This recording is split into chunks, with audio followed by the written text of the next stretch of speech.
വചനം തിരുവചനം മാനവരക്ഷാവചനം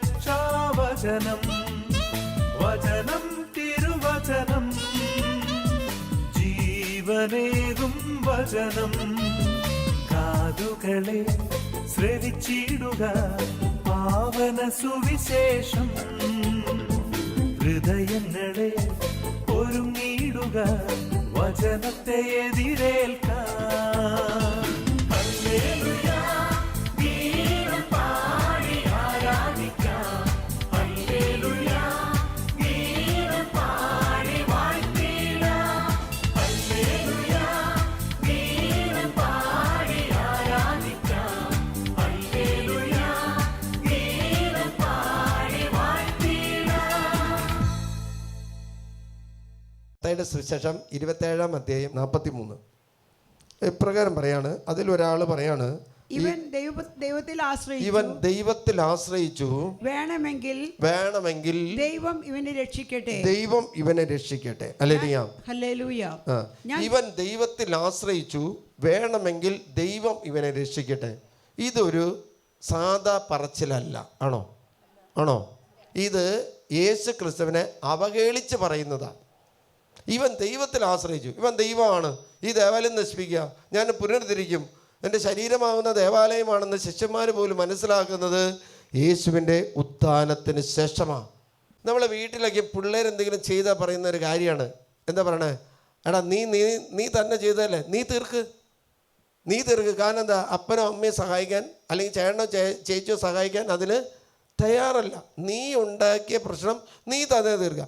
അത് തന്നെ പറയണത്. നീ വലിയ ദൈവമാണെന്ന് പറയുന്നുണ്ട്, എന്നിട്ട് ഇതെന്തായി, ഇപ്പം നിനക്ക് നീ കുരിശ് കയറി കിടക്കാല്ലേ.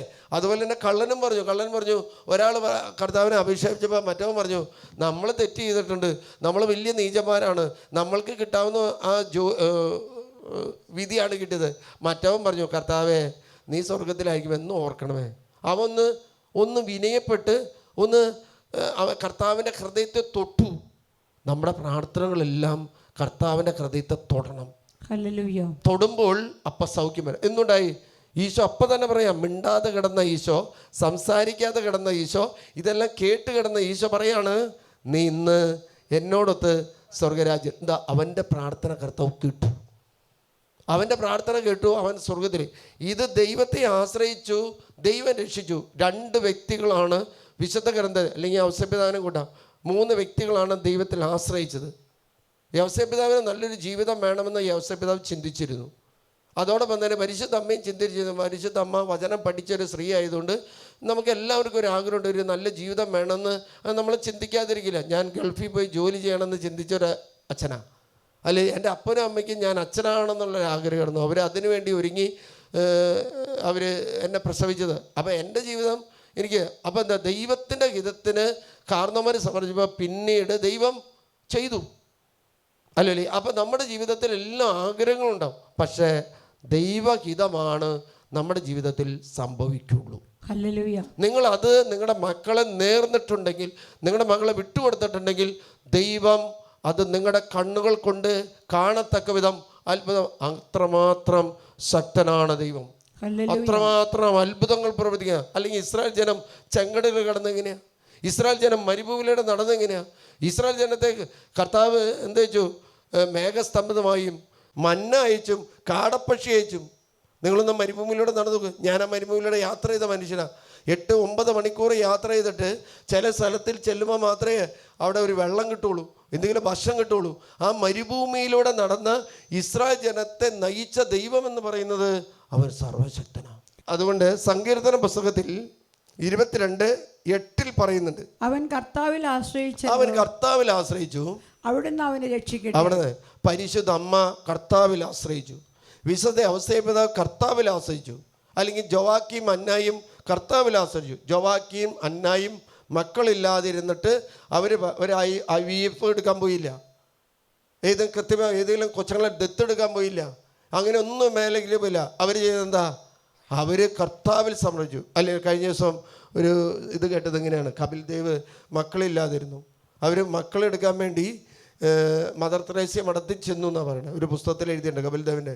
അപ്പോൾ മദർ തെരേസ പറഞ്ഞു, മക്കളെ ഞാൻ തരാം, നീ അടുത്ത വർഷം വന്നാൽ മതി. ഞാനൊരു കാര്യം ചെയ്യാം, ഞാൻ നിൻ്റെ തലയിൽ കൈവച്ചൊന്ന് പ്രാർത്ഥിക്കാം എന്ന് പറഞ്ഞു. അവർ മദർ തെരേസ 2 കൈയും തലയിൽ വെച്ച് പ്രാർത്ഥിച്ചിട്ട് അവരെ വിട്ടു. 4 മാസം കഴിഞ്ഞപ്പോൾ അവർ വന്ന് പറഞ്ഞു, ഭാര്യ പ്രഗ്നൻ്റാ. ഭാര്യ പ്രഗ്നൻ്റാ. അപ്പം കുട്ടികളെ കിട്ടാതിരിക്കുന്നതിൻ്റെ കാരണം അവൻ്റെ കണ്ണ് സ്വർഗത്തിലേക്ക് ഉയരാൻ വേണ്ടിയാണ്. നിൻ്റെ ജീവിതത്തിൽ നീ ഒരു രോഗമായിട്ട് നടക്കുന്നുണ്ടെങ്കിൽ അത് മാറാൻ ദൈവത്തിലേക്ക് കണ്ണുയർത്തണം. നമ്മൾ ഡോക്ടർമാരുടെ അടുത്തേക്ക് പോകും, ഹോസ്പിറ്റൽ അന്വേഷിച്ച് പോകും, പല സ്ഥലങ്ങളിലേക്കൂടെ പോകും, പല മേഖല ചെയ്യും. അതൊന്നുമല്ല സ്വീകാര്യം. ആദ്യം നീ കർത്താവിൻ്റെ ഹിതത്തിന് വിട്ടുകൊടുക്കണം. കർത്താവിൻ്റെ സന്നദ്ധിയിലേക്ക് വിട്ടുകൊടുത്താൽ കർത്താവ് ദൈവം, അതുകൊണ്ടാണ് അവൻ ദൈവത്തിൽ ആശ്രയിച്ചു. ദൈവം അവനെ എന്തുണ്ടായി? ദൈവം അവനെ രക്ഷിച്ചു എന്നുള്ള കാര്യമാണ് മത്തായി 28 പറയുന്നത്. 27 കഴിഞ്ഞ് 28 പോകുമ്പോൾ കാണുന്നത്, സ്ത്രീകൾ രാവിലെ അവൻ്റെ അടുത്തേക്ക് ചെന്നു. അവിടെ അടുത്ത് ചെന്ന് അവർ കരഞ്ഞുകൊണ്ട് ചെല്ലുമ്പോൾ, ആരാണ് ഞങ്ങൾക്ക് വേണ്ടി കല്ല് മാറ്റുന്നതെന്ന് ചോദിച്ച് ചെല്ലുമ്പോൾ അവൻ അവിടെ ഇല്ല എന്നതാണ് അവരറിയുന്നത്. 6-ാമത്തെ തിരുവചനം പറയാണ്, അവനിവിടെ ഇല്ല, താൻ അരുൾ ചെയ്തിരുന്നത് പോലെ അവൻ ഉയർപ്പിക്കപ്പെട്ടു. താൻ അരുൾ ചെയ്തത്. അപ്പം മുൻകൂട്ടി പറഞ്ഞത് സ്ഥിരീകരിക്കുക. അത് ഞാൻ പറഞ്ഞത്, നമ്മൾ പറയുന്ന വചനങ്ങൾ ഇത് സ്ഥിരീകരിക്കുക. ഞാൻ കർത്താവിനോട് പറഞ്ഞാണ്, കർത്താവ് ഞാൻ വചനം പറയും, നീ സൗഖ്യപ്പെടണം, അല്ലെങ്കിൽ പരിപാടിയില്ല.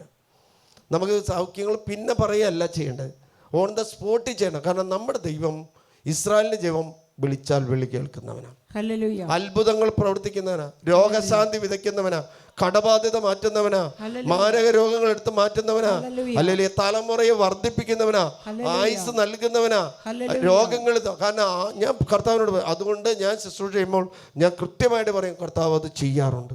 യെശയ്യാ പ്രവാചകന്റെ പുസ്തകം 61:6 ഇപ്രകാരമാണ്, നിങ്ങൾ പുരോഹിതനാണെന്ന് വിളിക്കപ്പെടും.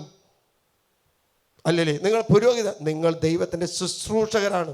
കർത്താവിന്റെ പുരോഹിതരെന്ന് നിങ്ങൾ വിളിക്കപ്പെടും. നമ്മുടെ ദൈവത്തിന്റെ ശുശ്രൂഷകരെന്ന്, നമ്മുടെ ദൈവത്തിന്റെ ശുശ്രൂഷ. നിങ്ങൾ ഓരോരുത്തരും ശുശ്രൂഷന. ആ ശുശ്രൂഷകരെന്ത് ചെയ്യണം? പോകുന്ന സ്ഥലത്തെല്ലാം പ്രാർത്ഥിക്കണം. നമ്മൾ നയിക്കാൻ പറഞ്ഞാൽ നിങ്ങൾ എവിടെ പോയാലും പ്രാർത്ഥിക്കണം എന്ന് പറയുന്നുണ്ട്, ഇല്ലേ? റോട്ടിലൂടെ പോകുമ്പോൾ പ്രാർത്ഥിക്കണം, അല്ലയോ? ദൈവരാജ്യം സ്ഥാപിതമാകണമെങ്കിൽ നമുക്കൊരു ദൗത്യമുണ്ട്. 3-ാമത്തെ കാര്യം പറയാ, നിങ്ങൾ സമ്പത്ത്, നിങ്ങളുടെ ജനതകളുടെ സമ്പത്ത് നിങ്ങൾ അനുഭവിക്കും. ഇന്നെന്താ നമ്മുടെ സമ്പത്ത്? ഒന്ന് കേട്ട്, നമ്മുടെ സമ്പത്ത് വചനത്തിന് വിരുദ്ധമായിട്ട് നമ്മൾ ചെയ്യുന്നുണ്ട്. ഞാനിവിടെ വരുമ്പോൾ എനിക്കൊരു കസേര പോലും ഉണ്ടായില്ല.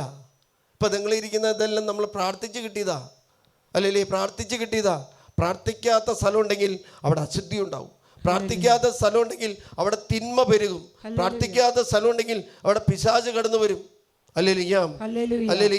ഞാനൊരു ശുശ്രൂഷ ചെയ്യുന്ന, ഞാൻ ഇഷ്ടംപോലെ അനുഭവങ്ങൾ പറയാണ്. ഇഷ്ടംപോലെ ഒരു അച്ഛൻ, എനിക്ക് അറിയാവുന്ന അച്ഛൻ, എൻ്റെ കൂടെയുള്ള അച്ഛൻ പറഞ്ഞു, ഞാനൊരു ഇടവകയിലിരുന്നു. അവിടെ നല്ലൊരു ചേട്ടനുണ്ട്. ആ ചേട്ടന് ഒരു മകൻ, ഒരു പെങ്കൊച്ചുണ്ട്, കെട്ടിച്ചു വിട്ടു. അവൻ കല്യാണം വേണ്ടെന്ന് പറഞ്ഞ് നടക്കുന്നത്. അച്ഛനൊന്ന് കാണാമോ എന്ന് ചോദിച്ചു. ഞാൻ പറഞ്ഞു കാണാം. അച്ഛന്മാരുടെ ജോലി എന്താ? ആളുകൾക്ക് വേണ്ടി പ്രാർത്ഥിക്കുക. അവനോട് ശുശ്രൂഷ പങ്കെടുക്കാൻ പറഞ്ഞു. അവൻ നേരത്തെ ഇവിടെ വന്നു.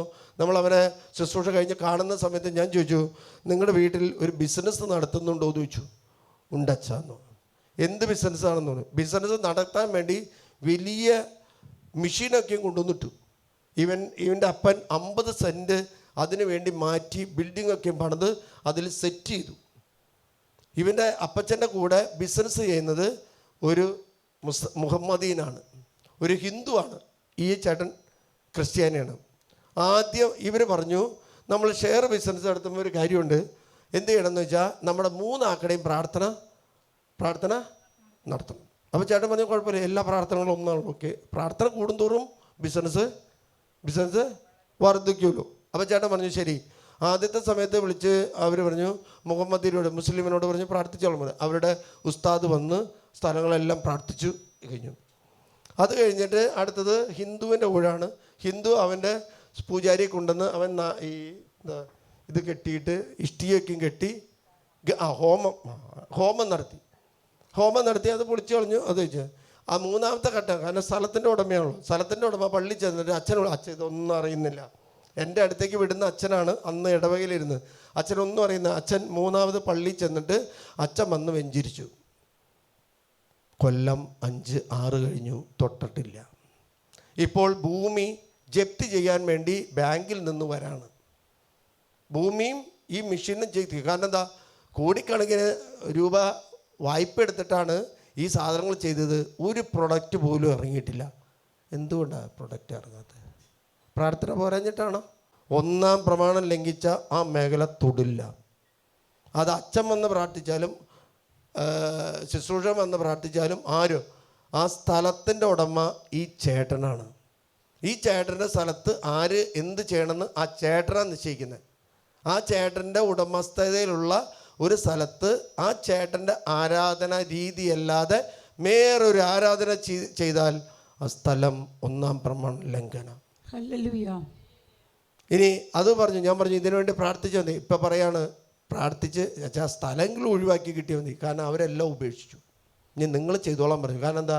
ഷെയർ ബിസിനസ്സിലുണ്ടെങ്കിലാ ഷെയർ ഉണ്ടാകുള്ളൂ. കാരണം പ്രോഫിറ്റിന് വേണ്ടിയ ഷെയർ തന്നെ അല്ലേ, അല്ലാതെ പ്രോഫിറ്റിന് വേണ്ടി. അവർ പറഞ്ഞു നിങ്ങളെടുത്തോളം പറഞ്ഞു. ഇപ്പം സ്ഥലത്തിൻ്റെ സ്ഥലം ജപ്തി ചെയ്ത് പോകുമ്പോൾ ആരുടെ സ്ഥലം പോകുന്നത്? ചേട്ടൻ്റെ സ്ഥലമാണ്. ചേട്ടൻ സ്ഥലത്തിന് അവർ പൈസ കൊടുത്തല്ല. കാരണം നമ്മൾ കുറേയുടെ വിശാലതയായിട്ട് ചിന്തിക്കും. ഇപ്പോൾ ഉള്ള ഇവൻ പറയാം ഞാൻ കല്യാണം കഴിക്കുന്നില്ല ഫാദർ, എനിക്ക് കല്യാണം വേണ്ട. നിനക്ക് എത്ര വയസ്സായി? എനിക്ക് 36 വയസ്സായി, ഞാൻ കല്യാണം കഴിക്കുന്നില്ല. പിന്നെ ഇവനായിട്ട് സംസാരിക്കുമ്പോഴാണ് ഇവൻ വേറെ മേഖലയിൽ പെട്ടിരിക്കുക. വേറെ മേഖല അല്ല ഇരിക്കുക. നമ്മൾ ഒരു ബ്ലൂ ഫിലിം കണ്ട മതി, കണ്ണിൻ്റെ വിശുദ്ധി നഷ്ടപ്പെട്ടാൽ സാമ്പത്തിക തകർച്ച വരും. ഉള്ള കാര്യമാണ്. ഞാനിവിടെ സംസാരിക്കും. അവൻ വർഷങ്ങളായിട്ട് ഇതിന് അടിമയാണ്. ഒന്നാം പ്രമാണം ലംഘിച്ചു കഴിഞ്ഞാൽ ശരീരത്തിൻ്റെ വിശുദ്ധി നഷ്ടപ്പെട്ടു. അതുകൊണ്ടാണ് ചേട്ടൻ പറഞ്ഞത് ആത്മാവ് നമുക്ക് തന്നിട്ടുണ്ട്, നമ്മുടെ ശരീരത്തിൽ ആത്മാവുണ്ട്.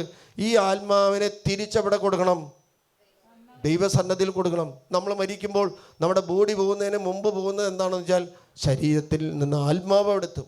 അതുകൊണ്ടാണ് ഞാൻ വായിച്ചത് ഏതാ എഫെസസുകാർക്ക് എഴുതിയ ലേഖനത്തിൽ ഇപ്രകാരം പറയാം. 2-ാമത്തെ അധ്യായത്തിൽ നമ്മൾ വായിച്ചത് എന്താ? ശരീരത്തിൻ്റെ മേൽ ഈശോ ഉടമ്പടി സ്ഥാപിച്ചു. ഹല്ലേലൂയ. കാരണം അവൻ നമ്മുടെ സമാധാനത്തിന് ഒരിക്കൽ വിദൂഷരായ നിങ്ങൾ ഇപ്പോൾ യേശു ക്രിസ്തുവിൽ അവൻ്റെ രക്തം വഴി സമീപസ്ഥരായിരിക്കുന്നു. നമ്മുടെ ശരീരത്തിൽ വിശുദ്ധി ഇല്ലാതിരുന്നൊരു നാളുണ്ടായിരുന്നു. അത് യേശു ക്രിസ്തുവിൻ്റെ ജനനത്തിന് മുമ്പ്. കാരണം എന്താ? സാത്താൻ്റെ പ്രവർത്തനമായിരുന്നു ലോകത്തിൽ. ആ ലോകത്തിലുള്ള സാത്താൻ്റെ പ്രവർത്തനം മാറ്റാൻ വേണ്ടി ദൈവം തിരഞ്ഞെടുത്ത പ്രാർത്ഥനയുടെ ഒരു വ്യക്തിയാണ് പരിശുദ്ധ അമ്മ. പരിശുദ്ധ അമ്മ അവൾ പ്രാർത്ഥിച്ച് വിശുദ്ധി. ആ കാലഘട്ടത്തിൽ പാപം ചെയ്യുക എളുപ്പമാണ്. ഇതിലും വലിയ കാലഘട്ടമായിരുന്നു. നിങ്ങൾ ബൈബിൾ വായിച്ചു വെച്ചാൽ സഭാചരിത്രം പഠിച്ചാൽ എന്ത് ചെയ്താലും കുഴപ്പമില്ലാത്തൊരു കാലമാണ്. ഹബൂബുക്ക് പ്രവാചകൻ പ്രാർത്ഥിക്കുന്ന ഒരു പ്രാർത്ഥനയുണ്ട് 1-ാമത്തെ അധ്യായത്തിൽ. കർത്താവേ അത്ഭുതം പ്രവർത്തിക്കണമേ. അത്ഭുതം എന്തുണ്ട്? ഈ ദൈവം പറയാം നീ വിചാരിക്കുന്നതിനേക്കാൾ വലിയ അത്ഭുതം ഞാൻ പ്രവർത്തിക്കുന്നു. ഇന്ന് പ്രാർത്ഥിക്കാത്തത് കൊണ്ടാണ് ദൈവം പ്രവർത്തിക്കാത്തത്. നീ പ്രാർത്ഥിച്ചാൽ നിന്റെ ദേശത്ത് നിന്നിലൂടെ അത്ഭുതം പ്രവർത്തിക്കും. നീ പ്രാർത്ഥിച്ചാൽ നിന്റെ ദേശം വിശ്വാസത്തിൽ വീഴും. അല്ലേ? അപ്പം പരിശുദ്ധ അമ്മയ്ക്കൊരു ദൗത്യം ഉണ്ടായിരുന്നു. വിശ്വാസമുള്ള ഒരു രാജ്യം കെട്ടിപ്പടുത്താൻ ആഗ്രഹമുണ്ടായിരുന്നു. ഇന്ന് ക്രിസ്ത്യാനിക്ക് അങ്ങനെ ഒരു കാര്യമില്ല. ക്രിസ്ത്യാനിക്ക് ജോലി കിട്ടണം, അവന് പൈസ കിട്ടണം, ജീവിക്കണം, അതിനുശേഷം മരിക്കണം. മറ്റ് മതസ്ഥർ അവരുടെ രാജ്യം സ്ഥാപിക്കാൻ കാരണം അവരുടെ ദൗത്യമാണ്. ഞങ്ങളുടെ 2 അച്ഛന്മാർ ഒരു വെള്ളച്ചാട്ടം കാണാൻ പോയി. 2 അച്ഛന്മാർ ഷർട്ടിട്ടിട്ടാണ് പോയത്. അവിടെ ചെന്ന് വെള്ളച്ചാട്ടം കണ്ടുകൊണ്ടിരിക്കുമ്പോൾ ഈ 2 പിള്ളേർ 7ാം ക്ലാസ്സിൻ്റെ താഴെ പഠിക്കുന്നത് അവർ ഈ അച്ഛന്മാരോട് പറഞ്ഞു നിങ്ങൾ രക്ഷപ്പെടണമെങ്കിൽ ഞങ്ങളുടെ കൂടെ പോരെന്ന് പറഞ്ഞു. അച്ഛന്മാരോട് രക്ഷപ്പെടണേ. അപ്പോൾ അവരിങ്ങനെ തമാശയായിട്ട് ഇത് ഞങ്ങളുടെ ഒരു ദൈവമുണ്ട്, അത് വേറൊരു ദൈവമാണെന്ന് പറഞ്ഞു. നിങ്ങൾക്കറിയാം 2 പിള്ളേരെന്ന് പറയുമ്പോൾ കുരിശുമേ കയറിയിരുന്ന ടീമുകളാണ്. അവർ പറഞ്ഞു ഞങ്ങളുടെ കൂടെ പോരെന്ന് പറഞ്ഞു. അച്ഛന്മാർ മിണ്ടാതെ പോന്നു. കൊച്ചുകുട്ടിയുടെ വായിൽ നിന്ന് വരുന്നത് അവരുടെ വചന. നമുക്കെന്താ? നമ്മൾ മരിക്കാൻ പോയാലും കുഴിയിലേക്ക് പോയാലും വചനം തൊടില്ല. തൊട്ടാൽ രക്ഷയാണ്. അതുകൊണ്ട് നമ്മൾ തൊടാത്തത്.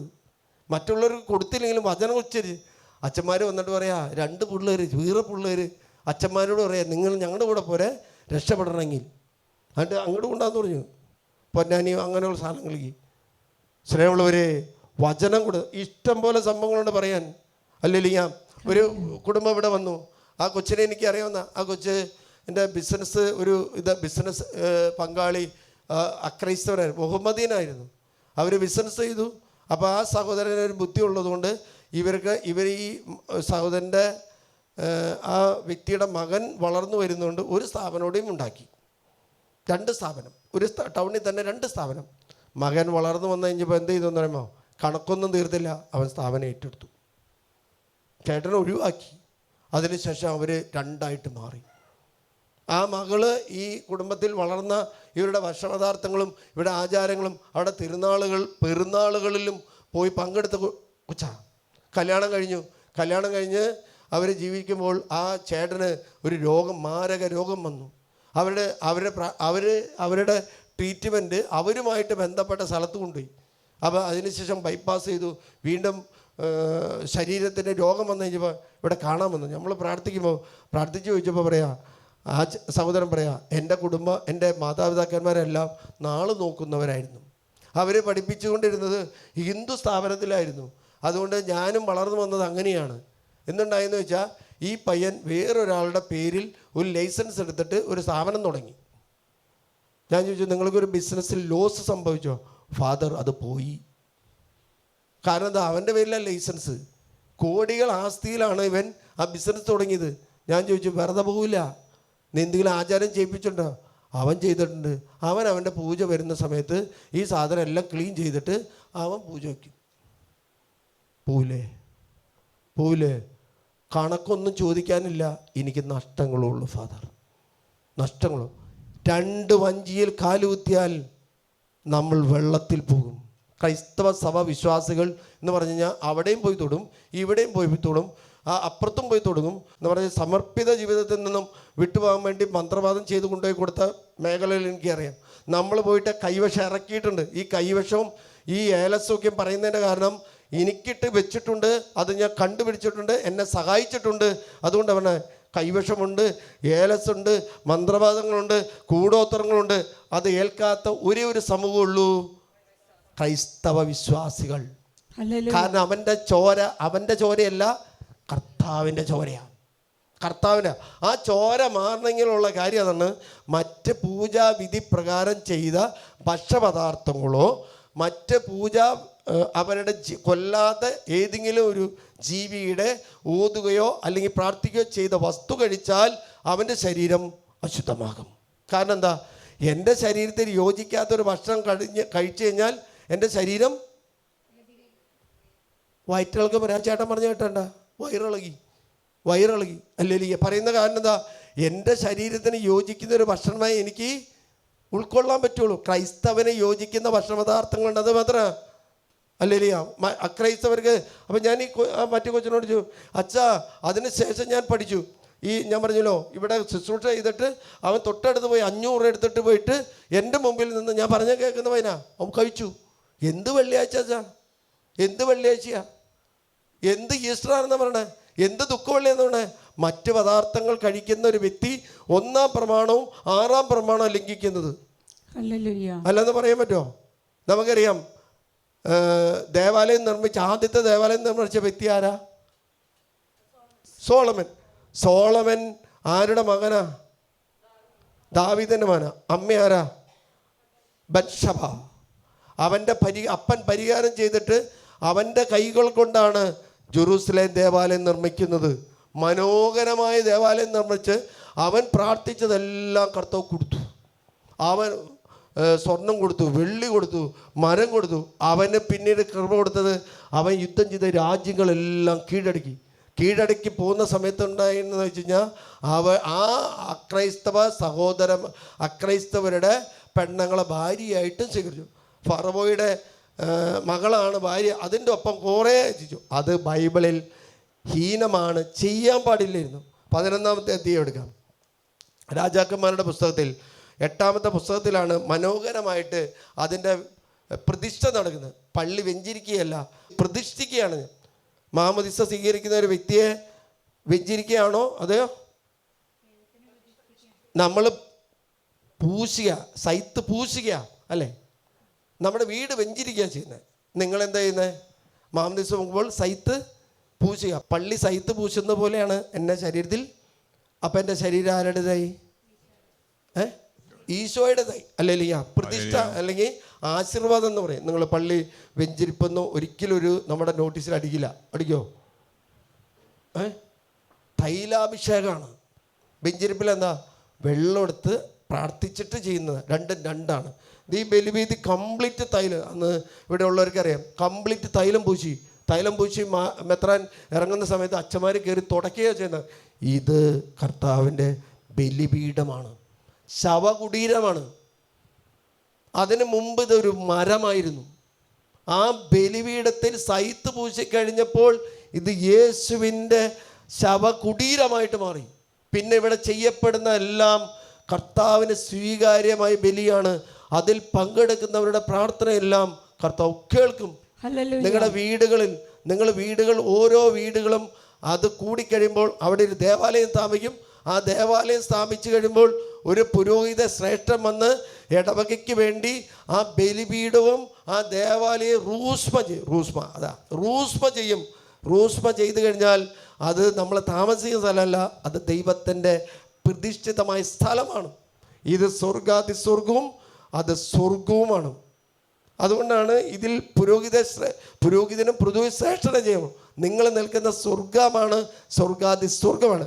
അതുകൊണ്ട് ഇപ്രകാരം പറയാണ്, അവൻ ഈ ദേവാലയം നിർമ്മിച്ച് അവിടെ ഇരിക്കുന്ന 8-10 പ്രാർത്ഥന ചെയ്യുന്നുണ്ട്. അതിലാണ് പറഞ്ഞത്, ഒരു വിദേശി ദേവാലയത്തിൽ കൈ ചൂണ്ടി പ്രാർത്ഥിച്ചാലും അവൻ്റെ പ്രാർത്ഥന കേൾക്കും. ഞാൻ ഒലവക്കോട് ഇടവകയിൽ, സെൻറ്റ് ജോസഫ് ഇടവകയിലിരിക്കുമ്പോൾ അവിടെ ഒരു മനുഷ്യൻ പറയാം, എനിക്ക് മന്ത്രവാദം ചെയ്തിട്ടുണ്ട്. അന്ന് എനിക്ക് അത്ര അറിയാം പക്ഷേ അപ്പോൾ ആ മനുഷ്യൻ വന്ന് ഈ പള്ളി കിടന്ന് ഇങ്ങനെ കിടക്കാണ്. അവൻ പറയാം, ഇവിടെ കിടന്നു കഴിഞ്ഞാൽ ആ മന്ത്രം ഏൽക്കുന്നില്ല അച്ഛാ, മന്ത്രം ഏൽക്കുന്നില്ല. അപ്പം ഞാൻ ചോദിച്ചു, എല്ലാ ദിവസവും മനുഷ്യൻ വരും, രാവിലെ വന്ന് ഈ മനുഷ്യൻ എല്ലാവരും ഇറങ്ങിക്കഴിയുമ്പോൾ ഈ ഒരു വെള്ള ഷർട്ട് ഇട്ടിട്ട് വന്ന് ഒക്കെ കിടക്കും. അവസ്ഥപിതാവിൻ്റെ അവിടെ കിടന്നിട്ട് അവൻ പ്രാർത്ഥിക്കും, കർത്താവേ ഈ മന്ത്രവാദം നിർവീര്യമാക്കണമേ. അവനൊരു അക്രൈസ്തവനാണ് അല്ലേ, അവനറിയാം ഈ മന്ത്രം ചെയ്താൽ എവിടേക്ക് പോകണം, പെരുങ്ങോട്ടുകാവിലേക്ക് പോകണമെന്ന്. പെരുങ്ങോട്ട് കുറിച്ചാണ് 2 സ്ഥലമുള്ളതുകൊണ്ട് പെരുങ്ങോട്ട് അവന് പോകണമെന്നറിയാം. പക്ഷേ അവനറിയാം ഇതിൻ്റെ പ്രതിവിധി ദൈവം ചെയ്തു കഴിഞ്ഞു. ദൈവം ഈ ലോകത്തിൽ യേശുവിൻ്റെ കുരിശുമരണം നടത്തിയതോടുകൂടി ഇവിടെ ദൈവരാജ്യം സ്ഥാപിക്കപ്പെട്ടു. ദൈവരാജ്യം. അപ്പം നമ്മൾ ദൈവരാജ്യം സ്ഥാപിക്കപ്പെട്ടിട്ടുണ്ടെങ്കിൽ ആ ദൈവരാജ്യ വിസ്തൃതിക്ക് വേണ്ടി ഞാനും നിങ്ങൾ പ്രവർത്തിക്കണം. കാരണം എന്താ, എൻ്റെ ശരീരം ദൈവത്തിൻ്റെ പുരോഹിതനാണ്. അതാണ് രണ്ടാമത്, നീ ശുശ്രൂഷകനാണ്. നിനക്ക് സമ്പത്ത് കിട്ടണോ, നീ എന്ത് ചെയ്യണം, ദൈവരാജ്യത്തിന് വേണ്ടി നീ അധ്വാനിക്കണം. ഇപ്പം എന്താ, നമ്മളെ പിള്ളേർ പോകുന്ന ജോലിക്ക് വേണ്ടിയാണ് അല്ലേ, ജോലിക്ക് വേണ്ടിയാണ്. ജോലി നല്ലതാണ്, പക്ഷെ ആ ദേശത്ത് പോയി പ്രാർത്ഥിക്കണം. ഇനി കത്തോലിക്ക തിരുസഭ, സീറോമല ബസവ എല്ലാ രാജ്യങ്ങളിലും വിസ്തൃതമായി തന്നെ നമ്മുടെ പൂർവികർ, ഒരു 10-50 കൊല്ലം മുമ്പ് പോയ നമ്മുടെ വിശ്വാസികളായ യുവതിവാക്കൾ പോയി ആ രാജ്യം കീഴ്പ്പെടുത്തി. ഒരു രാജ്യം കീഴ്പ്പെടുത്താൻ പറ്റും, ഒരു ദേശം കീഴ്പ്പെടുത്താൻ പറ്റും അല്ലേ. അബ്രാഹം കൈയുയർത്തി പ്രാർത്ഥിച്ചു, അതെല്ലാം അബ്രാഹത്തിൻ്റെതായി. മറ്റു മതസ്ഥരെ കീഴ്പ്പെടുത്തുന്നതിൻ്റെ കാരണം അവരുടെ ആചാര രീതികൾ അവർ ചെയ്യുന്നുണ്ട്. നമ്മളിന്ന് കൈ ഉയർത്താനും തയ്യാറല്ല, പ്രാർത്ഥിക്കാനും തയ്യാറല്ല. അവിടെ ഇപ്രകാരം പറഞ്ഞു, 11ാമത്തെ തീയതിയിൽ നമ്മൾ കാണുന്ന ഇപ്രകാരമാണ്. അവൻ പോയി ഇഷ്ടം പോലെ തൊട്ട് മുമ്പൊക്കെ നോക്കി 8ാമത്തെ പ്രതിഷ്ഠ, ദേവാലയ പ്രതിഷ്ഠ 8ാമത്തേൽ 62 പറയാണ്. 8ാമത്തെ തീയതി തുടങ്ങുന്നത് ദേവാലയ പേടകം, വാഗ്ദാന പേടകം ദേവാലയത്തിൽ. എന്നിട്ട് അവൻ പ്രാർത്ഥനകൾ പറയുന്നുണ്ട്. ആ പ്രാർത്ഥനകൾ എത്രയാ, 22 മുതൽ പ്രാർത്ഥന. അതിലിപ്പോൾ പറയാ, ഈ മഴ പെയ്ക്കാൻ വേണ്ടി പ്രാർത്ഥന എത്രയാ, 36 വയ്യ. അങ്ങ് സ്വർഗത്തിൽ നിന്ന് അവരുടെ പ്രാർത്ഥന ശ്രമിച്ച് അവിടെ ദാസരായ ഇസ്രായേൽ ജനത്തെ ഇതിന് പാപങ്ങൾക്ക് ക്ഷമിച്ച് അവരെ നേർവഴി നടത്തുകയും അവർക്ക് അവകാശമായിരിക്കുന്ന മഴ, വിശ്വാസിക്ക് അവകാശമാണ് മഴ, വിശ്വാസിക്ക് അവകാശമാണ് കാലാവസ്ഥയെ നിയന്ത്രിക്കാനുള്ള അധികാരം. അപ്പം എന്താ, ഇത് മരുഭൂമിയാകാൻ പോകുന്നുണ്ടെങ്കിൽ വിശ്വാസം നഷ്ടപ്പെട്ടുകൊണ്ടിരിക്കുക. നമ്മൾ കൈയെടുത്ത് പ്രാർത്ഥന, അല്ലെങ്കിൽ എന്തുണ്ടാവുന്ന ഈ പിഴിച്ചുപറിയും കൊലപാതകങ്ങളും എല്ലാം നടക്കും. ഒരു ചോദ്യം ഉണ്ടാവില്ല, ഒരു ഉത്തരവും ഉണ്ടാവില്ല. അപ്പോൾ 433 വർഷം സ്വർഗവും ഭൂമിയും തമ്മിലുള്ള ബന്ധം നഷ്ടപ്പെട്ടതുപോലെ മറ്റൊരു കാലാവസ്ഥ ഉണ്ടാകും. ഞാൻ പ്രാർത്ഥിച്ചില്ലെങ്കിൽ, ഞാൻ വിശുദ്ധിയിൽ ജീവിച്ചില്ലെങ്കിൽ, വിശ്വാസത്തെ ഞാൻ ഉപേക്ഷിച്ചില്ലെങ്കിൽ. ഇനി തൊട്ടടുത്ത് ഇനി ഇഷ്ടംപോലെ ഉണ്ട്. അവിടെ പറയാം 42 വയ്ക്കാം, വിദേശി അങ്ങടെ മകൻ തന്നെ എന്ന് പറയാം, പരദേശി വിദേശി. ഒരു ബംഗാളി വന്ന് നമ്മുടെ ദേവാലയത്തിൻ്റെ മുമ്പിൽ നിന്ന് കൈവിട്ടി പ്രാർത്ഥിച്ചാൽ അവൻ്റെ പ്രാർത്ഥന കേൾക്കും. കാരണം എന്താ, പ്രാർത്ഥന കേൾക്കാനുള്ളൊരു സ്ഥലമാണ് ദേവാലയം. ആ ചെറിയ സ്ഥലമല്ല. നമ്മുടെ വീട്ടിലെ ആൾക്കാർ ഈ മദ്യം കഴിക്കുന്നവരും പോകാൻ പറ്റില്ല, കാരണം അത് വിശുദ്ധിയുടെ സ്ഥലമാണ്. ഒരു പെങ്കൊച്ച എറണാകുളത്ത് നിന്ന് ഇവിടെ വന്നു. അമ്മ കയറി പോകുന്നതിന് അവർ രണ്ടാളും വഴി കൂടിയവന്. അവൾ മുമ്പ് ഇവിടെ എത്തി. അവൾ കയറിയില്ല.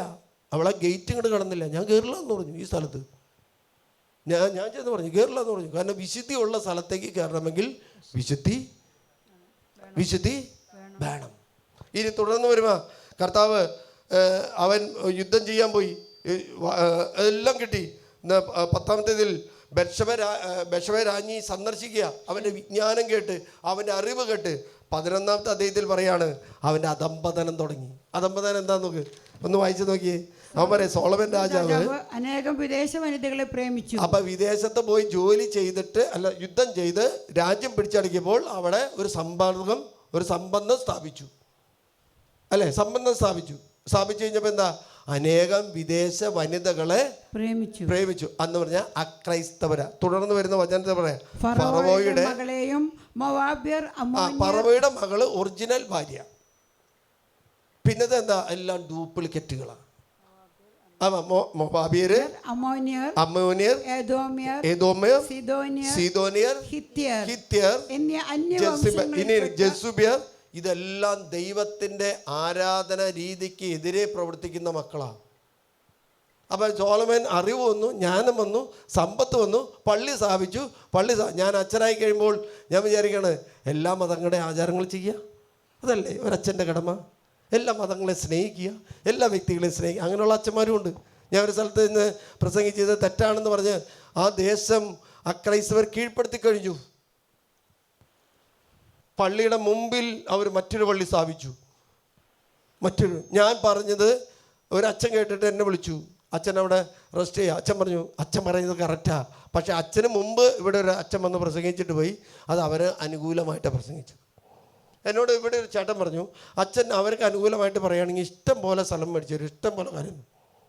ദൈവരാജ്യത്തിൻ്റെ വ്യത്യസ്തമായിട്ടൊരു സുവിശേഷം പ്രസംഗിച്ചാൽ ഞാൻ നാളെ ജഡമായിട്ട് തീരും. കാരണം ഇതാ, 1-ാം പ്രമാണം എൻ്റെ ശരീരത്തിൽ ലംഘിക്കപ്പെടുന്നത്.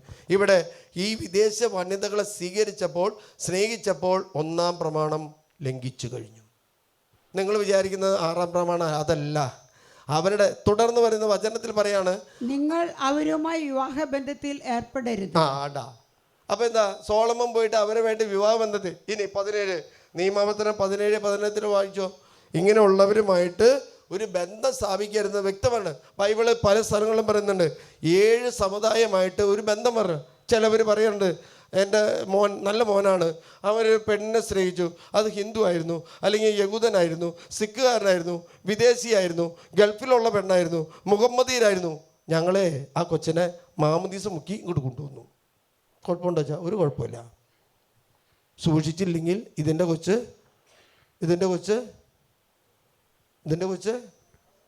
അപ്പുറത്ത് പോയി കെട്ടും.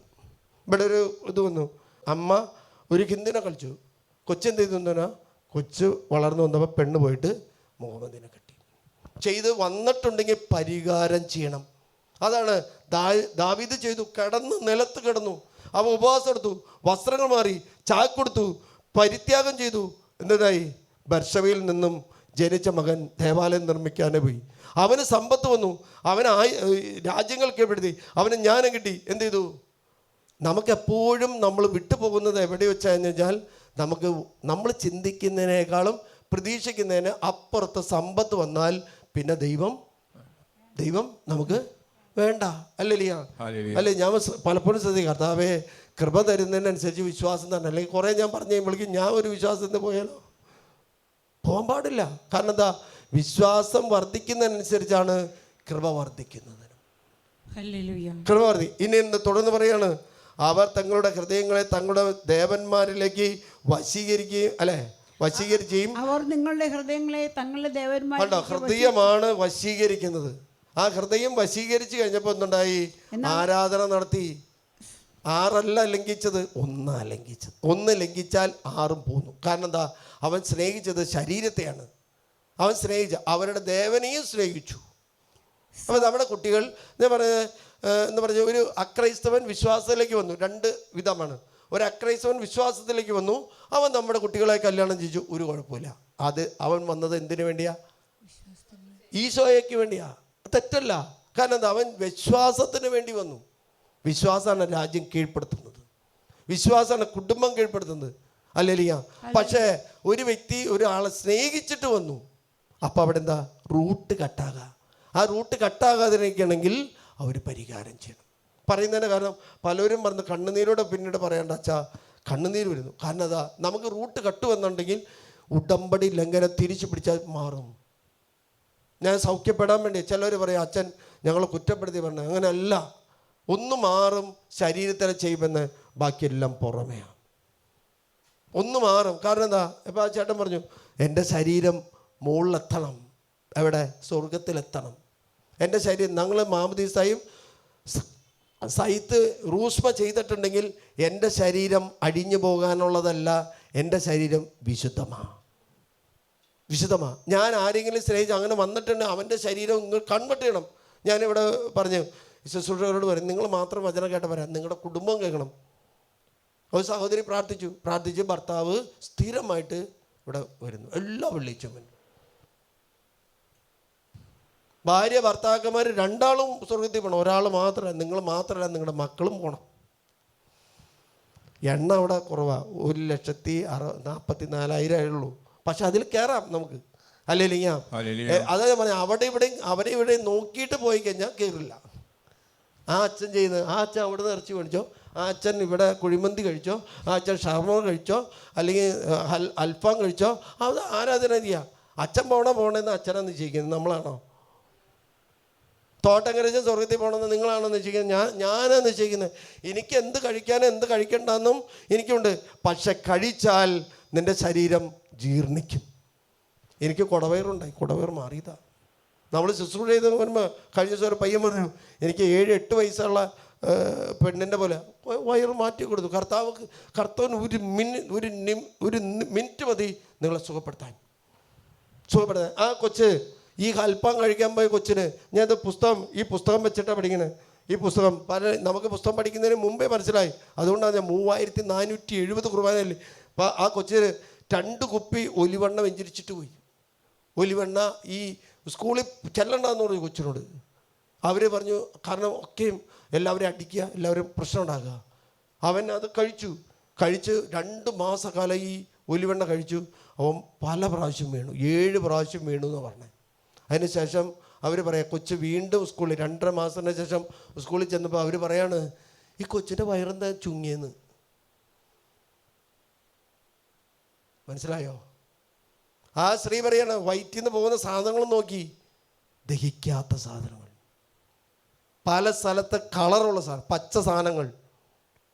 നമ്മൾ വർഷങ്ങൾക്ക് മുമ്പ് ഒരു കൊച്ച് ഒരു അക്രൈസ്തവ മേഖലയിൽ, മുഹമ്മദിൻ്റെ മേഖലയിൽ നിന്ന്, അവരുടെ ബോർഡിങ്ങിൽ നിന്ന് പഠിച്ചു. ആ കൊച്ചിന് ഒരു തെറ്റായിട്ടുള്ള ബന്ധം വന്നപ്പോൾ നമ്മൾ ഇതേപോലെ ഇറക്കി കഴിഞ്ഞാൽ വിട്ടുപോയി. ആ കൊച്ചിൻ്റെ കല്യാണം പോയി നടത്തി. കാരണം അങ്ങനെയുള്ള ഭക്ഷണപദാർത്ഥം കഴിക്കാം. അവരുടെ ഹോസ്റ്റലായിരിക്കാം, അവരുടെ ബോർഡിംഗ് ആയിരിക്കാം, അതായിരിക്കാം. പക്ഷേ ആ വസ്തു ഏതെങ്കിലും ആരാധന രീതി അതിൽ ഊതുക അല്ലെങ്കിൽ അവർ ചെയ്ത അത് നമുക്ക് സ്വീകാര്യമല്ല. കാരണം എന്താ, ഞാൻ അച്ഛനാണെങ്കിലും എൻ്റെ പ്രാർത്ഥന ബ്ലോക്കാവും. കാരണം എന്താ, എൻ്റെ ശരീരം റൂസ്മ ചെയ്തതാ അല്ലേ? നിങ്ങളുടെ വീട് ഒരിക്കലും റൂസ്മ ചെയ്യുന്നില്ല, നിങ്ങളുടെ വാഹനം ഒരിക്കലും റൂസ്മ ചെയ്യുന്നില്ല, നിങ്ങളുടെ ഷോപ്പ് ഒരിക്കലും റൂസ്മ ചെയ്യുന്നില്ല. ഉണ്ടോ? റൂസ്മ ചെയ്യുന്ന ഏത് മാത്രമേ ഉള്ളൂ? അപ്പം ശരീരത്തിൽ അത് കഴിക്കാൻ പറ്റോ? ഹോട്ടൽ ബിസിനസ് എല്ലാം മാറിക്കഴിഞ്ഞു. ബിസിനസ് സിക്കാതെ, ലാൻഡ് സിക്കാതെ, നക്കോട്ടിക് സിക്കാതെ. കാരണം അവരവരുടെ ദേവതനെ ആരാധിക്കുന്നു, അത് അവരുടെ അവകാശമാണ്. ഇവിടെ വചനം പറയാണ്, നീ സമ്പത്ത് മറ്റുള്ളവരുടെ അനുഭവിക്കും. ഇത് കുറേ നാൾ കിട്ടിക്കഴിഞ്ഞപ്പോൾ എന്തായി? ദൈവം വേണ്ട, പള്ളിയും വേണ്ട, അച്ഛന്മാരും വേണ്ട, കുംസാരം വേണ്ട, കൂദാശയും വേണ്ട, കുരിശും വേണ്ട. അപ്പോൾ ആര് എവിടെയായി? സാത്താൻ. നിങ്ങൾ വന്നു എന്ന് പറഞ്ഞു, ഞാൻ സാത്താൻ എന്ന് പറഞ്ഞോളൂ. കയറും, നമുക്ക് വേണ്ടെങ്കിൽ കയറും.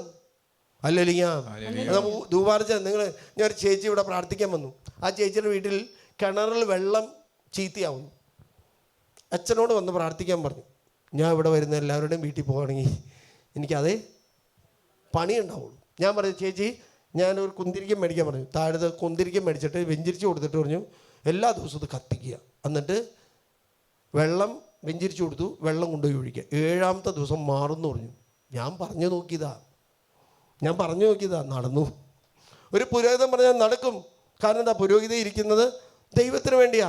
ഇന്ന് ആ ചേച്ചി ഇവിടെ ഒന്ന് എനിക്ക് സാക്ഷ്യം പറഞ്ഞു തോന്നുന്നു. ആ ചേച്ചി 7 ദിവസം കഴിഞ്ഞപ്പോൾ നോക്കുമ്പോൾ വെള്ളം ശുദ്ധമായി. ഇന്നലെ വന്ന് മെസ്സേജ് എടുക്കാൻ വന്നപ്പോൾ അവർ വാടകയ്ക്ക് പോകാൻ വേണ്ടി സ്ഥലം വിൽക്കാൻ വേണ്ടി പ്രാർത്ഥിച്ചു. സ്ഥലം വിറ്റു. വാടകയ്ക്ക് വേണമെങ്കിൽ 2 ആൾ സ്ഥലം കൊടുക്കാമെന്ന് പറഞ്ഞു. അപ്പോൾ കർത്താവ് പറഞ്ഞു ഇന്ന സ്ഥലത്തേക്ക് പോകും, ഇന്ന സ്ഥലത്തേക്ക് പോകുമെന്ന് പറഞ്ഞു. അപ്പോഴും സംശയം എൻ്റെ അടുത്തേക്ക് വന്നു. ഞാൻ പറഞ്ഞു എൻ്റെ അടുത്തേക്ക് വന്നെ എന്തിനാ? അല്ലേ, എൻ്റെ അടുത്തേക്ക് വന്നോ? ഇന്ന സ്ഥലത്തേക്ക് പോകാൻ കർത്താവ് അബ്രാഹത്തോട് കർത്താവ് പറഞ്ഞു ഇന്ന സ്ഥലത്തേക്ക് പോകാൻ പറഞ്ഞു. അബ്രാഹം പറയാം കർത്താവ് നിങ്ങൾ വാ നോക്കട്ടെ എന്ന് പറഞ്ഞു. ഞാൻ നമുക്ക് കിട്ടുന്ന പ്രേരണകൾ ഞാൻ പറഞ്ഞു 2 ആദ്യത്തേതാണെന്ന് തോന്നി. അപ്പോൾ പറഞ്ഞു അപ്പളാ പറയുന്നത് എന്നോട് കർത്താവ് പല പ്രാവശ്യം പറഞ്ഞു ആ ദേശത്തേക്ക് പോകും. കാരണം അത് വിശ്വാസിയുടെ ഒരു കുടുംബമാണ്. അല്ലെങ്കിൽ നമ്മൾ ചെന്നിട്ട് ഇപ്പോൾ ഉള്ള കാര്യം എന്താണെന്ന് വെച്ചാൽ അവിടുത്തെ തിരുനാളിന് അവിടുത്തെ പെരുന്നാളിന് അവിടെ ചെല്ലും, ഇപ്പുറത്തെ ഉത്സവത്തിന് അവിടെ ചെല്ലും, ഇവിടുത്തെ ഇതിന് എല്ലാവരും ഇങ്ങോട്ട് വരും. നടക്കോ? വിശ്വാസം ചോദ്യം ചെയ്യപ്പെടാം. അതുകൊണ്ട് ഇവിടെ പറഞ്ഞേ അടുത്ത പറയാണ് അവന് രാജ്യസ്ഥാനമുള്ള 7 ഭാര്യമാരും 300 ഉപനാരികളും ഉണ്ടായിരുന്നു. രാജ്ഞിസ്ഥാനമുള്ള 700 ഭാര്യമാരും 300 ഉപനാരികളും ഉണ്ടായിരുന്നു. അവർ അവന്റെ ഹൃദയം വ്യതിചലിപ്പിച്ചു. കേട്ടോ, അവന്റെ ഹൃദയം വ്യതിചലിപ്പിച്ചു. അപ്പം എന്താ? ഒരു ഭാര്യ അവരുടെ ഇത് പറയും, അടുത്ത ഭാര്യ അത് മുളകൊക്കെ ദേവന് ബലി അർപ്പിച്ചു. എന്താ? അപ്പം അവരുടെ ദേവന്മാർ ആരാധിക്കാൻ പോകുമ്പോൾ വിശ്വാസം നഷ്ടപ്പെടും. അതുകൊണ്ട് ഞാൻ പറഞ്ഞു കാരണന്മാർ മരിച്ചു കഴിഞ്ഞാൽ ഒരിക്കലും ഫ്രീസറും കൊണ്ടുവന്ന് ഞാൻ കണ്ടിട്ടില്ല. ഇന്ന് മരിച്ചു കഴിഞ്ഞാൽ ഏറ്റവും ഞാൻ എൻ്റെ ഇടവക ചെന്നിട്ട് ഒഫീസെല്ലാം നിലമേ 40 വയസ്സ് 30 വയസ്സ് ഞാനൊരു മഠത്തിൽ ചെയ്യുമ്പോൾ അവിടുത്തെ പയ്യൻ്റെ ഫോട്ടോ വെച്ച് മെമ്മൻ്റ് വെച്ച് 39 വയസ്സിലാണ്, ഞാൻ 56 വയസ്സായി. അതുകൊണ്ടാണ് പറഞ്ഞത് നമ്മൾ കേട്ടിരുന്നുണ്ടോ ഓൾഡ് സോങ് ഈസ് അല്ലേ ഗോൾഡ്. പഴയ മെഷീനൊക്കെ നല്ല മെഷീനാണ്, പുതിയ മെഷീൻ വന്നിട്ട് ഒന്നും ക്ലച്ച് പിടിക്കുന്നില്ല. നമുക്കറിയാം ഫോക്സ് വാഗൻ്റെ ഒരു സോഫ്റ്റ്വെയർ കേടായിട്ട് ചെയ്ത ഒരു കാര്യമാണ്. അവർ ഒരു എൻജിനീയർ അവരെ പറ്റിച്ചതാണ്, അവന് ഉയർച്ച കൊടുക്കുന്നത്. ആ സോഫ്റ്റ്വെയർ എല്ലാം തിരിച്ചു പിടിച്ചിട്ട് അവർ വേറെ സോഫ്റ്റ്വെയർ ഇട്ട് കൊടുത്തു. അതേപോലെ നമുക്ക് പറ്റിയിട്ടുണ്ടെങ്കിൽ ദൈവത്തിനെ വിളിച്ചാൽ ദൈവം വീണ്ടും പരിശുദ്ധാത്മാവിനെ നമ്മുടെ ശരീരത്തിലേക്ക് അയച്ച് അത് ക്ലീൻ ചെയ്തിട്ട് വീണ്ടും ദൈവത്തിൻ്റെ ആലയായിട്ട് മാറ്റും. അല്ലേരിക്കാം. കാരണം എനിക്ക് എൻ്റെ ശരീരത്തിൽ യോജിക്കാത്തൊരു ഭക്ഷണപദാർത്ഥം കഴിച്ചാൽ ഞാൻ വയറ്റിളക്കായിരിക്കും. അല്ലെങ്കിൽ ഞാൻ ഏതെങ്കിലും ഹോസ്പിറ്റലിൽ പനീറിൻ്റെ പബ്സ് കഴിച്ച ഒരു കുടുംബം ഇവിടെ വന്നു. അവർ പറയാം വയറുവേദന വെച്ച്. ഞാൻ പറയാം എവിടെ നിന്ന് കഴിക്കരുതെന്ന് പറഞ്ഞു. ഒരു കൊച്ച് ഇവിടെ സ്ഥിരമായിട്ട് ഒരു ബേക്കറി പോയി കഴിക്കും. അവിടെ കഴിച്ച കൊച്ചിന് വയറുവേദന, വയറ് വീർക്കല. അതിൻ്റെ പേരിൽ ഓപ്പറേഷത്തിന് വേണ്ടി പോയിട്ടുണ്ട്. ഞാൻ പറഞ്ഞു ഓപ്പറേഷനല്ല, പ്രാർത്ഥിക്കും. മിഖായിൽമാരുടെ പ്രാർത്ഥന അവർ പറയുന്നത് അന്ന് മിഖായിൽമാരുടെ പ്രാർത്ഥന ചെല്ലിയോടത്തോളം ഇന്നേ വരെ ചെല്ലിയിട്ടില്ല. ഓപ്പറേഷൻ വേണ്ടെന്ന് കർത്താവ് പറഞ്ഞു. ആ വയറ്റിൽ കിടന്ന സാധനം ഡോക്ടർ പ്രത്യേക മരുന്ന് കൊടുത്ത് ഇളക്കി കളഞ്ഞു. കാരണം ആ കൊച്ചിൻ്റെ ശരീരം സൈത്തുകൊണ്ട് റൂഷ്മ ചെയ്തതാ. അല്ലേലിയാ. റൂഷ്മ ചെയ്ത ഒരു വ്യക്തി പോയി മദ്യപാനം കഴിക്കുകയാണെങ്കിലോ ഞാൻ പുകവലിക്കുന്ന വൈദികനാണ്, നിങ്ങൾ ഇങ്ങോട്ട് വരുമോ? അപ്പം നിങ്ങൾ പുകവലിക്കാമോ? അല്ല, അങ്ങനെ ചേട്ടൻ ഞങ്ങളുടെ നാട്ടിലൊരു ചേട്ടൻ പറയും പോകുന്നവരല്ല ഞാൻ കള്ളു കുടിക്കും, പക്ഷെ ഞാൻ നീറ്റാണ് കേട്ടോ. ആ ചേട്ടൻ പറഞ്ഞു ഞാൻ നീറ്റാണ്, മത്തായിസ്ലേഖയുടെ പേരാ, ഞാൻ നീറ്റാണെന്ന് പറയും. പോകുന്ന എല്ലാ ആൾക്കാരും പള്ളി കയറുമ്പോൾ എന്നെ തല ആട്ടെന്ന് പറഞ്ഞു. കാരണം ഞങ്ങളുടെ പള്ളിയിലേക്ക് കയറുമ്പോൾ ഒരു ചെറിയൊരു സ്ലോപ്പുണ്ട്. ഈ ആൾക്കാർ പിടിച്ച് കയറുമ്പോൾ ഈ തല ഇങ്ങനെ കിടന്ന് ആടും. സ്നേഹമുള്ള നമ്മുടെ ശരീരം റൂഷ്മ ചെയ്തതാണ്. നമ്മുടെ ദേവാലയം റൂഷ്മ ചെയ്തതാണ്. നമ്മുടെ ദേവാലയത്തിൻ്റെ അതിപ്രധാനമായ ബലിപീഠം റൂഷ്മ ചെയ്തതാണ്. അവിടെ അർപ്പിക്കുന്ന ബലികളും അവിടെ അർപ്പിക്കുന്ന ദൈവത്തിന് പ്രീതികരമായ ബലിയാണ്. അത് ആ പ്രീതികരമായ ശരീരത്തിന് യോജിത. നമ്മൾ യോജിക്കാത്ത നിങ്ങൾ ഡ്രസ്സ് ഉണ്ടാക്കുമോ? ഇല്ലല്ലോ. നമ്മൾ യോജിക്കുന്ന ഡ്രസ്സ്, എനിക്കിഷ്ടപ്പെട്ട ഡ്രസ്സ് ഞാൻ ചെയ്യുള്ളൂ, ഇഷ്ടപ്പെട്ട ആഭരണം ഞാൻ അണിയുള്ളൂ, ഇഷ്ടപ്പെട്ട വാച്ച് ഞാൻ എടുക്കുള്ളൂ, ഇഷ്ടപ്പെട്ട ചെരുപ്പ് എടുക്കുള്ളൂ. പക്ഷേ ഭക്ഷണപദാർത്ഥത്തിൽ മാത്രം എല്ലാം സ്വീകരിക്കും. അവിടെയാണ് ശ്രദ്ധിക്കേണ്ടത്. കാരണം എന്താ? രോഗം വരുന്നത് എവിടെയാണെന്ന് വെച്ചാൽ വയറ്റിലാണ്. ഇനി നമുക്ക് ദാനിയേൽ പ്രവാചകന്റെ പുസ്തകത്തിൽ പോയാം. ദാനിയേൽ പ്രവാചകൻ എനിക്കിഷ്ടപ്പെട്ട ഒരു പ്രവാചകനാണ് ദാനിയേൽ പ്രവാചകൻ. ആ പ്രവാചകൻ്റെ പുസ്തകത്തിൽ 1-ാമത്തെ അധ്യായത്തിൽ 8-ാമത്തെ തിരുവചനം പറയാം. ആ ദേശത്ത് മദ്യവും കൊടുത്ത് എല്ലാ ഭക്ഷണപദാർത്ഥങ്ങളും കൊടുക്കുക. 5-ാമത്തെ വായിക്കാം. വിഭവ സമൃദ്ധമായ രാജകീയ ഭക്ഷണത്തിൻ്റെ രാജാവ് കുടിച്ചിരുന്ന വീഞ്ഞിന്റെയും ഓഹരി ദിവസേന അവർക്ക് കൊടുക്കുന്നതിനും രാജാവ് നിർദ്ദേശിച്ചു. അപ്രകാരം 3 വർഷത്തെ പരിശീലനത്തിന് ശേഷം അവർ രാജസേവനത്തിൽ. ഈശോ അപ്പസ്തലന്മാരെ തരുന്ന 3 വർഷം പഠിപ്പിച്ചതിന്റെ കാരണം ഇതിനു മുമ്പ് ഒരാള് ചെയ്തിട്ടുണ്ട്. ഇനി 8ാമത്തെ വചനം വായിക്കേ, നമുക്ക് സമയമില്ലാത്ത. 8ാമത്തെ, എന്നാൽ രാജാവിന്റെ വിഭവ സമൃദ്ധമായ ഭക്ഷണപദാർത്ഥങ്ങൾ ഭക്ഷണം കൊണ്ടോ അവൻ കുടിച്ചിരുന്ന വീഞ്ഞു കൊണ്ടോ മലിനനാകില്ല എന്ന് ദാനിയേൽ പറഞ്ഞു. അവിടെ പൂജ ചെയ്തതായിട്ട് പറഞ്ഞുണ്ടോ? ഇല്ലല്ലോ. രാജാവിന്റെ ഭക്ഷണം. അപ്പൊ അത് വേണ്ടാന്ന് വെച്ചത് അവന്റെ ശരീരം ദൈവത്തിന്റെ ശരീരം. രാജാവായ അക്രൈസ്തവനാണ്. അക്രൈസ്തവന് വീഞ്ഞോ അല്ലെങ്കിൽ വിഭവ ഭക്ഷണങ്ങളോ കൊടുക്കാൻ പാടില്ല. നമ്മുടെ കല്യാണങ്ങളെല്ലാം ഇന്ന് 1000ങ്ങളുടെ മുകളിലാണ് പ്ലേറ്റുകൾ പോകുന്നത്. ചെയ്യരുത്, അനീതിയ, അക്രമ. നമ്മുടെ കുട്ടികൾ ഈ ഇങ്ങനെയുള്ള വസ്തുക്കൾ കഴിച്ചാൽ ആ കുട്ടികൾ മയക്കുമരുന്നിന് അടിമയാവും, മദ്യപാനത്തിന്. ഒരു ചേച്ചി വന്നിട്ട് പറഞ്ഞു, അച്ഛാ പറയാൻ പറ്റില്ല, എൻ്റെ കൊച്ച് മയക്കുമരുന്നിന് അടിമയാണ്. അവർ പോയിട്ട് ഒരു അഡ്വക്കേറ്റിനെ സ്നേഹിച്ചുകൊണ്ടിരിക്കുക. ആ പെണ്ണിനോട് പറഞ്ഞു ഇവനെ കട്ടരുതെന്ന്. അമ്മ എന്തോരം നല്ല സ്ത്രീയാന്നൊക്കെ. ഞാൻ ചോദിച്ചു, വെള്ളിയാഴ്ച മാംസം? ഓ അതുണ്ട്. ചേട്ടൻ അതില്ലെങ്കിൽ വായ തുറക്കില്ല. ആദ്യകാലങ്ങളിലെല്ലാം വീട്ടിൽ എന്നാണ് ഇറച്ചി മേടിക്കുന്നത്. എൻ്റെ വീട്ടിൽ എനിക്ക് സന്തോഷത്തിൻ്റെ ദിവസം എന്താണെന്ന് വെച്ചാൽ ഞായറാഴ്ചയാണ്, അല്ലേ? ഞായറാഴ്ചയായിരിക്കും. അന്ന് ഒരു ദിവസം ഉണ്ടാവുള്ളൂ. അന്ന് ചിലപ്പോൾ നല്ലതൊന്നും ആയിരിക്കില്ല, എന്നാലും വലിയ സന്തോഷമാണ്. ഇന്ന് വീട്ടിലെ പിള്ളേർക്ക് ഒരു സന്തോഷമില്ല. എല്ലാ ദിവസവും ഇതാ. ഒരു ബ്ലാക്ക് മാസിന് അടിമപ്പെട്ട ഒരു കൊച്ചിനെ കൊണ്ടുവന്നു. ആ കൊച്ചിനെ കൊണ്ടുവന്ന് പ്രാർത്ഥിക്കുന്ന സമയത്ത് കർത്താവ് പറയാണ്, പറഞ്ഞു ഇറച്ചി കഴിക്കുമെന്ന് ചോദിച്ചു. വെള്ളിയാഴ്ച ഇല്ല എന്ന് പറഞ്ഞു. ഞാൻ വീണ്ടും പ്രാർത്ഥിച്ച് ചോദിക്കാൻ പറഞ്ഞു, കഴിക്കുന്നുണ്ടോ? ഞങ്ങൾ കഴിക്കുന്നില്ല, കൊച്ചു കഴിക്കുന്നുണ്ട്. ഏത് ഇറച്ചിയാ? കോഴി ഇറച്ചിയാ. അത് വെള്ളിയാഴ്ച കഴിക്കാച്ചാ. ഇനി ഞാൻ അത്ഭുതപ്പെട്ടു. എവിടെ എഴുതിക്കണമെന്ന് ചോദിച്ചു. എവിടെ എഴുതിയാണ്? കാരണം നമുക്ക് ഗുണമല്ല. ഞാൻ പറഞ്ഞു, ഇതുകൊണ്ടാണ് ഈ കൊച്ച് ബ്ലാക്ക് മാസിലേക്ക് പോയത്. കാരണം എൻ്റെ ശരീരം വിശുദ്ധമാണെങ്കിൽ ഞാൻ ഒരിക്കലും പോകില്ല. അതുകൊണ്ട് വിശുദ്ധി എന്ന് പറയുന്നത് അത്ര പ്രധാനമുള്ളത്, അത്ര ഇതുള്ള. എനിക്ക് ഞാൻ ഇറച്ചി ഉപേക്ഷിച്ചിട്ട് ഇത് കണ്ടുപിടിക്കാൻ വേണ്ടി 2017 തൊട്ട് ഇറച്ചി ഉപേക്ഷിച്ചു. കാരണം ഇന്ന് മാർക്കറ്റുകളും ഹോട്ടലുകളും എല്ലാം ഈ ബോർഡ് സ്ഥാപിച്ചിരിക്കുക. കാരണം അതുകൊണ്ടാണല്ലോ യുവജനോത്സവത്തിലേക്ക് വന്നപ്പോൾ അവർ പറഞ്ഞു, എന്നാ ഈ ഇറച്ചിയും കൂടി കൊടുക്ക്. തീർന്നു പരിപാടി. പ്രാർത്ഥന വേണ്ടെന്ന് പറഞ്ഞു. വിശ്വാസം വർദ്ധിക്കുന്ന പ്രാർത്ഥിക്കുമ്പോഴാണ്. ഒരു കർത്താവിൻ്റെ സന്നദ്ധയിലേക്ക് ഒരു വ്യക്തി കൈ ഉയർത്തുമ്പോഴാണ് പ്രാർത്ഥന വരുന്നത്, അല്ലേ? ആ പ്രാർത്ഥന വേണ്ടെന്ന് പറഞ്ഞു. അപ്പോഴേക്കും കയറി ഇടപെട്ടു. സ്നേഹമുള്ളവരെ, ഈ ലോകം ഇന്ന് പോകുന്നത് വളരെ ക്രൈസിസിലൂടെയാണ്. വിശ്വാസം വേണോ, വിശുദ്ധി വേണോ, നമ്മൾ ക്ലെയിം ചെയ്യണം. എനിക്കിത് വേണ്ട. എനിക്ക് ഇവിടെ കാണാണ്, അവൻ 3 വർഷക്കാലം വിഭവമായ ഭക്ഷണപദാർത്ഥങ്ങളും വീഞ്ഞും കൊണ്ട് മലിനാകില്ലെന്ന് നിശ്ചയിച്ചു. കാരണം അവൻ സ്വർഗത്തിൽ പോകണം.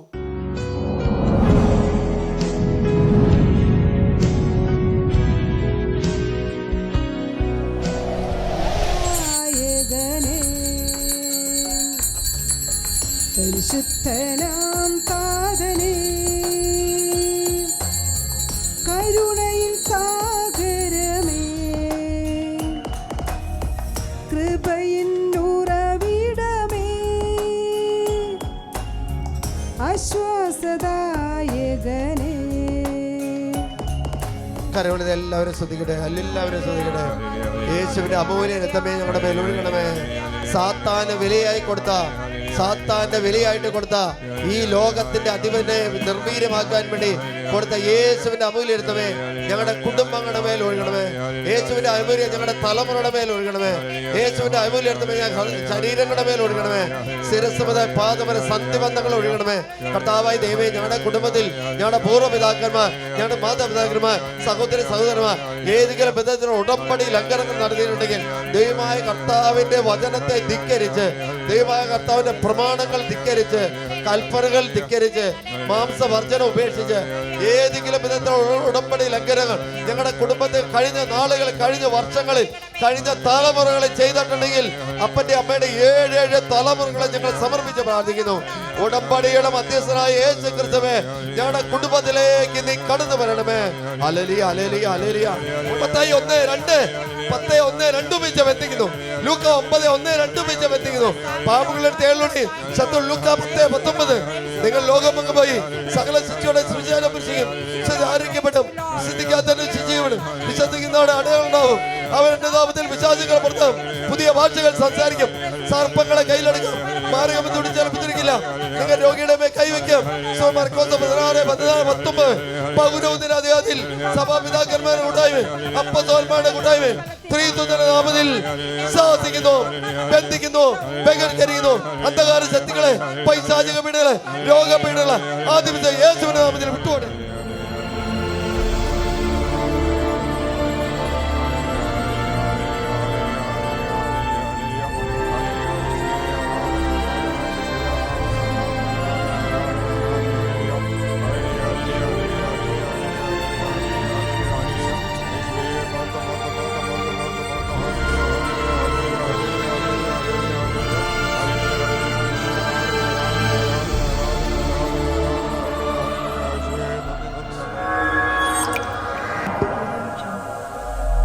Thank you.